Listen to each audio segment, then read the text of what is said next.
फिलहाल आगे बढ़ लेते दिल्ली एनसीआर में फिजाई आलूदगी की सतह में तेजी से इजाफा हो रहा है। लोगों को सांस लेने में दिक्कत पेश आ रही है।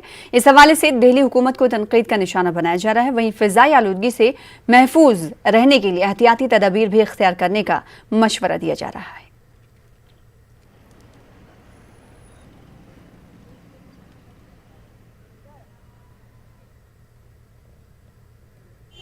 बहुत दिक्कत हो रही है, बहुत पोल्यूशन है।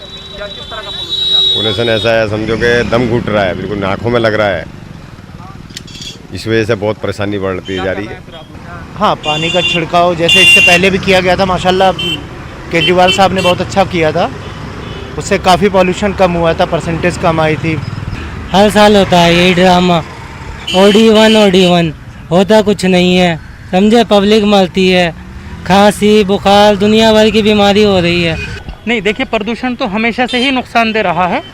प्रदूषण जितने भी जीव हैं, जानदार हैं, सबके लिए नुकसान दे रहा है। और हम कोशिश ये भी करेंगे सभी लोग के मास्क भी लगाएं, जिससे मास्क हमेशा यूज़ करें। देखिए, उसमें अपने ही बचाव है। दिल्ली में प्रदूषण का स्तर इतना बढ़ चुका है, लेकिन उसके बाद भी अरविंद केजरीवाल जी को कोई सुध नहीं है।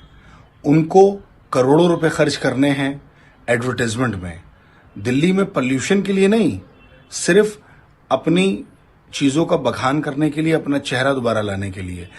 इसको हम कैसे कम कर सकते हैं? पहली चीज़, हम सबको ये देखना है कि हम जितनी कम से कम गाड़ी का इस्तेमाल करें, पब्लिक ट्रांसपोर्ट ज़्यादा इस्तेमाल करना चाहिए।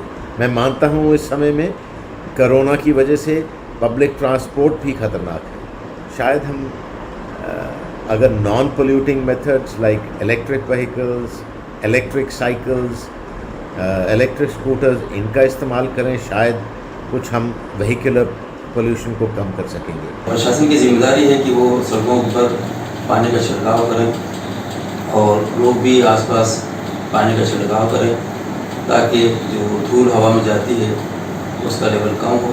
और जैसा कि मैंने कहा, कूड़ा करकट न जलाया जाए, ताकि PM10 लेवल जो दिल्ली में और बढ़ रहा है उसमें कुछ कंट्रोल हो सके।